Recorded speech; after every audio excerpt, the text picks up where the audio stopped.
جی علی بھائی next question ہے شاہد and Bilal official, آپ کے ہی چینل پہ ریسنٹ کربلا لائیو ٹرانسمیشن میں علی بھائی نے کہا حسین رضی اللہ تعالیٰ عنہ کی قبر دعا کی قبولیت کی جگہ ہے، اس کی دلیل کہاں سے ملے گی؟ جموں ہاں کشمیر۔ جی میں آپ کو بتاتا ہوں، میرا تو موقف جو قرآن و سنت کے دلائل کی روشنی میں وہ شاعر اللہ کے حوالے سے ہے۔ جو بھی اللہ کے شاعر ہیں وہ اللہ تعالی کی مقبولیت کی جگہ ہیں، جیسے خانہ کعبہ شریف، روزہ شریف نبی صلی اللہ علیہ وآلہ وسلم کا، اس کے علاوہ بھی جو اللہ تعالیٰ نے جگہ مخصوص فرمائی ہیں، صفا اور مروہ، اس طرح کی اللہ کے جو نیک بندے ہیں، جو اسٹیبلشڈ نیک ہیں، میں بزرگ بابوں کی بات نہیں کر رہا ہوں، میں صحابہ کرام اور اہل البیت کی بات کر رہا ہوں، ان کی قبریں جو ہیں وہ جنت کے باغوں میں سے ایک باغ ہے، اللہ تعالیٰ کی رحمتوں کا نزول ان قبروں پہ ہوتا ہے، اور ان قبروں پہ جب آپ جاتے ہیں اور وہاں جا کے اللہ کے حضور جب آپ دعا کرتے ہیں تو یہ دعا کی قبولیت کی جگہ ہے۔ اس کی دلیل یہ ہے کہ یہ شاعر اللہ ہیں، اللہ کے شاعر ہیں، ان الصفا والمروہ من شعائر اللہ۔ اگر صفا اور مروہ جہاں پہ سیدہ ہاجر، یہ ہاجرہ لفظ غلط ہے، ہاجر لفظ ہے، جو ہے وہ دوڑی، وہ اللہ تعالیٰ کے شاعر ہیں۔ سورۃ الحج میں آیا کہ جو قربانی کے جانور تم لے کے جاتے ہو نا حج کے موقع پر، وہ بھی اللہ کی نشانی ہے، وہ بھی شاعر اللہ ہے۔ تو ظاہر ہے کہ بدرجہ اولا جو ہے وہ اللہ کے نیک بندے صحابہ اور اہل بیت، میں نیک بندوں سے مراد وہ بابے نہیں لے رہا جن کی لوگ عبادت کرتے ہیں یا وہ اپنی باتیں کرواتے رہے، میں اس سے مراد صحابہ اور اہل بیت، انبیاء کرام، ان کی قبریں بھی اللہ تعالیٰ کی تجلیات، رحمتوں کی برسات کا مرکز ہے۔ وہاں پہ کھڑے ہو کر اگر آپ دعا کرتے ہیں تو یہ دعاؤں کی قبولیت کی جگہ ہے۔ ہمیں تو کوئی اختلاف نہیں، مجھے جب کبھی بھی روزہ شریف سے فون آیا، آپ کو تو مدینہ شریف سے فون آتا ہے، ہمیں تو روزہ شریف سے فون آتا ہے، جب مسجد نبی میں کھڑے ہوئے ڈیوٹی پہ لوگ ہمیں فون کرتے ہیں اکیڈمی میں، تو سب سے پہلے تو میں فون سنتے ہی پڑھتا ہوں اللہم صلی علی محمد وعلی آل محمد الصلاۃ والسلام علیک یا رسول اللہ، اور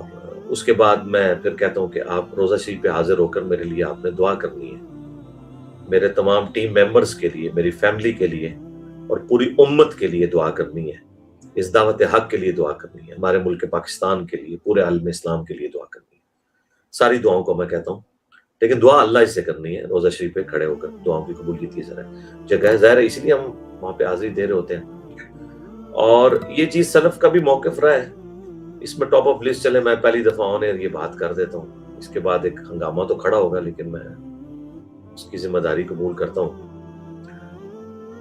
امام ابن حبان جو تھے، جو شاگرد ہیں امام ابن خزیمہ کے، اور وہ شاگرد ہیں امام بخاری کے، یہ چین چلتی ہے، امام بخاری کے شاگرد ہیں ابن خزیمہ جنہوں نے صحیح ابن خزیمہ لکھی ہے، اور ان کے شاگرد ہیں امام ابن حبان، یہ لفظ ہے حبان، تو امام ابن حبان یہ امام ابن خزیمہ کے شاگرد ہیں، اور اہل سنت کے اماموں میں سے ان کی صحیح ابن حبان حدیث کی کتاب ہے، اس طرح صحیح ابن خزیمہ ہے ان کے استاد کی، اور ان کے استاد کی صحیح البخاری یا الجامع الصحیح اسے کہتے ہیں۔ تو ان کے بارے میں انہوں نے خود لکھا ہے کہ میں نے امام موسیٰ کاظم،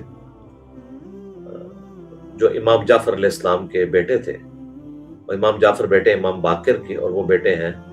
امام زین العابدین علی ابن حسین کے، اور وہ بیٹے ہیں حسین ابن علی کے، تو امام موسیٰ کاظم کی جو قبر ہے وہ دعاؤں کی قبولیت کے لیے میں نے اسے ایک شرف قبولیت والی جگہ پایا ہے۔ امام ابن حبان نے اپنا ایکسپیرینس شیئر کیا ہے، تو اس طرح کے معاملات، لیکن یہ میں بتا رہا ہوں یہ وہ لوگ ہیں کہ جو رسول اللہ صلی اللہ علیہ وآلہ وسلم کی نسبت یافتہ، جنہوں نے لاج رکھی اس نسبت کی۔ قطعاً اس سے مراد آپ نے انڈیا، پاکستان، بنگلہ دیش یا باقی ملکوں میں جو لوگوں کے بنائے مزارات نہیں لینے، بلکہ یہ وہ قبریں ہیں جو دعاؤں کی قبولیت کی جگہ ہے، اس حوالے سے کہ وہ اللہ کے شاعر ہیں۔ ہمارا حسن ظن ہے کہ امام بخاری، امام مسلم، یہ وہ لوگ، ان کی قبریں بھی دعاؤں کی قبولیت کی جگہ ہے، لیکن دعا اللہ سے کرنی ہے، اور قبروں پہ جا کے پہلے ان کے لیے دعا کرنی ہے، اس کے بعد اللہ کے حضور اپنے لیے دعا کرنی ہے۔ جی نیکسٹ۔